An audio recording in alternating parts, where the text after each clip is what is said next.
তাহাজ্জুদ হলো আল্লাহর সঙ্গে বান্দার ব্যক্তিগত সাক্ষাতের সময়।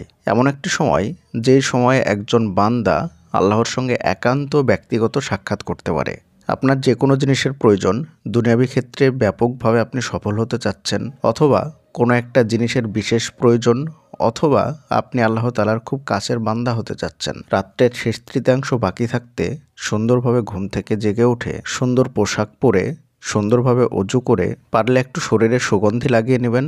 তারপরে জায়নামাজটা বিছিয়ে একান্তে আল্লাহর সঙ্গে সাক্ষাৎ করুন। 2 রাকাত, 4 রাকাত, 6 রাকাত, 8 রাকাত, লম্বা কেরাত, লম্বা সিজদা, লম্বা রুকু, দীর্ঘ সময় তাশাহুদে বসে আল্লাহর সঙ্গে একান্তে কথা বলুন। আল্লাহকে আপনার প্রয়োজনের কথাগুলো বলুন। আপনি কি হতে চান, আপনার কি প্রয়োজন। দীর্ঘ সময় ধরে সিজদা করলে শারীরিক বিভিন্ন উপকারিতা পাবেন, আর সিজদা করলে আল্লাহ তাআলার অতি নিকটবর্তী হওয়া যায়। কিন্তু আমাদের সমস্যা হচ্ছে, আমরা অন্যান্য সময় অনেক ভালো ভালো পোশাক পরি, অনেক দামি দামি সুগন্ধি ব্যবহার করি, অনেক পরিপাটি করে নিজেকে তৈরি করি, কিন্তু যখন সালাতে দাঁড়াই তখন ছেঁড়া জামাটা পরে, পুরাতন লুঙ্গিটা পরে জায়নামাজটা বিছিয়ে দাঁড়িয়ে যাই। কিন্তু প্রিয়জনের সাথে দেখা করতে গেলে কখনোই সেটা আমরা করি না।